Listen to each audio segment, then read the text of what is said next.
Hi అండి, అందరికీ నమస్కారం. నా పేరు లక్ష్మి. అక్షిత ఇన్ఫ్రా ప్రాజెక్ట్స్లో డైరెక్టర్గా ఉన్నాను. సో ఈ వీడియోలో మన ఇన్వెస్ట్మెంట్ చేసేవాళ్ళు ల్యాండ్ పర్చేస్ కోసం ఎవరైతే చూస్తున్నారో చిన్న ఇన్ఫర్మేషన్ బ్రీఫ్గా ఇవ్వాలనుకుంటున్నాను. మరేం లేదండి, కొత్తగా ఇన్వెస్ట్మెంట్ కోసం చూసేవాళ్ళు, అంటే ఇంతవరకు ల్యాండ్స్ ఎక్కడ కొనకుండా ఇప్పుడే ఇన్వెస్ట్మెంట్ ల్యాండ్ పర్చేజ్లోకి ఎంటర్ అవుతున్న వాళ్ళ కోసం ఈ వీడియో. సో ఏంటంటే ఎస్పెషల్లీ ఇన్ హైదరాబాద్ మనకి ల్యాండ్స్ లొకేషన్స్ అయితే ఓకే, జనరల్గా అందరూ మాట్లాడుతూ ఉంటారు. Srisailam highway, Bengaluru highway, Mumbai highway, Warangal highway, ఈ ప్లేసెస్లో ఇలా ఉన్నాయి అనేది జనరల్గా అందరూ మాట్లాడుకునేది.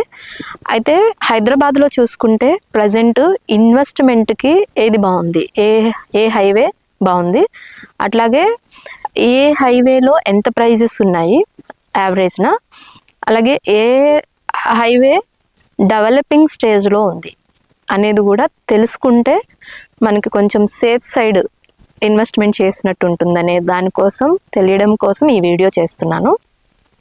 దీనిలో 2 పాయింట్స్ ఉంటాయండి. ఒకటి client requirement, ready to construction or investment. Ready to construction అయితే ఆబ్వియస్లీ కొంచెం ఎక్స్పెన్సివ్ ఉంటుంది, రెసిడెన్స్కి దగ్గరలో ఉంటుంది.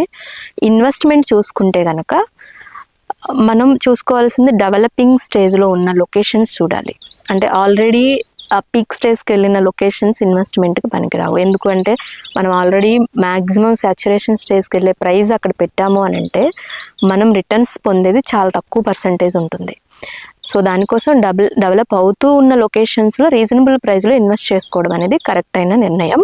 సో అలా చూసుకుంటే మనకి హైదరాబాద్లో ఫస్ట్ ప్లేస్లో ఉన్నది నా నాలెడ్జ్ ప్రకారం శ్రీశైలం హైవే నుంచి బెంగళూరు హైవే మధ్యలో రెసిడెన్షియల్ జోన్ అంతా కూడా మనకి డెవలప్ అవుతున్న స్టేజ్లో ఉంది. కాబట్టి ఈ లొకేషన్కి మెయిన్ అడ్వాంటేజెస్ వచ్చి ఔటర్ రింగ్ రోడ్కి దగ్గర అవ్వడం, ఇంటర్నేషనల్ ఎయిర్పోర్ట్కి దగ్గర అవ్వడం ఒకటి, అట్లాగే 2 హైవేస్కి connectivities, my home smart city, ల్యాక్స్లో ఎంప్లాయ్మెంట్ రాబోతుంది in future, and commercially develop అవబోతుంది. అలాగే ఇండియాలోని లార్జెస్ట్ టూరిస్ట్ ప్లేస్గా కూడా డిజైన్ చేయాలనే ఆలోచనలో ఉన్నారు. కాబట్టి అది కూడా ఒక మెయిన్ అడ్వాంటేజ్ అవుతుంది. అట్లాగే ఫార్మాసిటీ, ఆబ్వియస్లీ ఫార్మాసిటీలో వచ్చే ఫ్లోటింగ్ అంతా ఓఆర్ఆర్ వైపే ఎగ్జిస్ట్ అవుతుంది. కాబట్టి Srisailam highway to Bengaluru highway residentially ఎక్కువ ల్యాండ్ అవైలబిలిటీ ఉంది. కాబట్టి రెసిడెన్షియల్లీ డెవలప్ అవ్వడానికి ఛాన్సెస్ ఎక్కువ ఉన్నాయి. అలాగే ఎంప్లాయ్మెంట్ కూడా క్రియేట్ అవబోతుంది.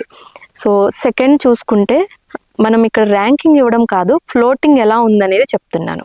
ఈ హైవే ఫస్ట్ ప్లేస్, ఈ హైవే సెకండ్ ప్లేస్ అనే ర్యాంకింగ్ మనం ఇవ్వట్లేదు. బట్ ఫ్లోటింగ్, కస్టమర్ ఫ్లోటింగ్ ఎలా ఉంది, ఫస్ట్ సేల్కి రీసేల్ ఏ లొకేషన్లో ఎక్కువ అవుతున్నాయి అనేది జస్ట్ మేము చూసిన దాని ప్రకారం చిన్న మెజర్ ఇస్తున్నాను అంతే. సో నెక్స్ట్ చూసుకుంటే ముంబై హైవే, వరంగల్ హైవే, ఈ హైవేస్, ఈ 3 హైవేస్ ఇన్వెస్ట్మెంట్కి బాగున్నాయి. ఇప్పుడు Sagar highway, Karimnagar highway, already Karimnagar highway high expensive అయిపోయింది.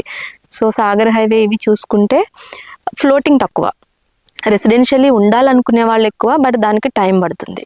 ఫ్లోటింగ్ తక్కువ కాబట్టి ఫస్ట్ మీరు చూసుకోవాల్సింది మీరుండే లొకేషన్కి ఏది దగ్గరనే చూసుకోండి. దానిలో బెస్ట్ ఫ్లోటింగ్ ఎక్కువ ఉన్నది Maheshwaram, means Srisailam highway to Bengaluru highway, next Mumbai highway, Warangal highway. ఈ 3 హైవేస్లో ఎక్కడైనా సరే బాగుంటుంది. బట్ వీటిలో కూడా ఎంతవరకు ప్రైస్ అనేది పెరుగుతుంది అనేది లొకేషన్ బట్టి రేషియో ఉంటుంది. సో ఇదొకటండి. సో వీటిలో మళ్ళీ లొకేషన్ మనం సెలెక్ట్ చేసుకున్న తర్వాత ఏ కంపెనీ బాగుంటుంది, కంపెనీ కూడా మనం సెలెక్ట్ చేసుకునే దాన్ని బట్టి మన అప్రిసియేషన్ అనేది ఉంటుంది. ఎగ్జాంపుల్ మన అక్షిత ఇన్ఫ్రా ప్రాజెక్ట్స్ మహేశ్వరంలో మీరు చూసే ఉంటారు, నెంబర్ ఆఫ్ వెంచర్స్ ఉన్నాయి, నెంబర్ ఆఫ్ కంపెనీస్ ఉన్నాయి. బట్ అక్షితకున్న ఆ మార్క్ ఎందుకు వచ్చింది అని అంటే మెయిన్ కస్టమర్కి ఏది రిక్వైర్మెంట్ అది చెయ్యాలి, చేస్తేనే వాళ్ళకి ఆ సాటిస్ఫాక్షన్ అనేది ఉంటుంది. సో ఆ రకంగా చూసుకుంటే ఫస్ట్ లీగల్ దగ్గర నుంచి location, budget, developments, maintenance, resale, దేనిలోనూ కాంప్రమైజ్ అవ్వట్లేదు. సో ఇవన్నీ మేము ప్రాపర్గా ఇస్తున్నాం కాబట్టి మహేశ్వరంలో ఇన్ని ప్రాజెక్ట్స్ చేస్తాము, అప్కమింగ్ ప్రాజెక్ట్స్ ఉన్నాయి. కస్టమర్స్ కూడా ఫస్ట్ సేల్ నుంచి సెకండ్ సేల్, అలాగే వేరే ప్రాజెక్ట్స్లో ఇన్వెస్ట్ చేయడం, ఈ చైన్ అనేది కంటిన్యూ అవుతుంది. అలాగే మనకి రీసేల్ అవసరమైనప్పుడు ఇప్పుడున్న బిజీ షెడ్యూల్లో ఎవ్వరూ కూడా డైరెక్ట్గా వెళ్ళి సేల్ చేసుకోవడం చాలా కష్టంగా ఉంది కాబట్టి రీసేల్ సపోర్ట్ కూడా విత్ అప్రిసియేషన్ అక్షిత ప్రాజెక్ట్స్ నుంచి ఇవ్వడం జరుగుతుంది. కాబట్టి ఎవరైనా కొత్తగా ఇన్వెస్ట్ చేసుకునే వాళ్ళు ఈ పాయింట్స్ అనేది చూసుకోండి. జోన్స్ కూడా మ్యాటర్. జోన్స్ గురించి నేను నెక్స్ట్ వీడియోలో ఎక్స్ప్లెయిన్ చేస్తాను. సో మన ఈ మహేశ్వరం లొకేషన్లో కానివ్వండి, వరంగల్ హైవేలో కానీ మన అక్షిత ఇన్ఫ్రా ప్రాజెక్ట్స్ నుంచి హెచ్ఎండి అప్రూవ్డ్ ప్రాజెక్ట్స్ అనేది అవైలబుల్ ఉన్నాయి. ఎవరైనా మరిన్ని డీటెయిల్స్ కోసం తెలుసుకోవాలన్నా, సైట్ విజిట్ ప్లాన్ చేయాలన్నా, అలాగే ప్లాట్ పర్చేజ్ చేయాలన్నా స్క్రీన్ మీద ఉన్న నెంబర్కి కాంటాక్ట్ చేయండి. సరైన నిర్ణయం తీసుకోండి. Thanks for watching.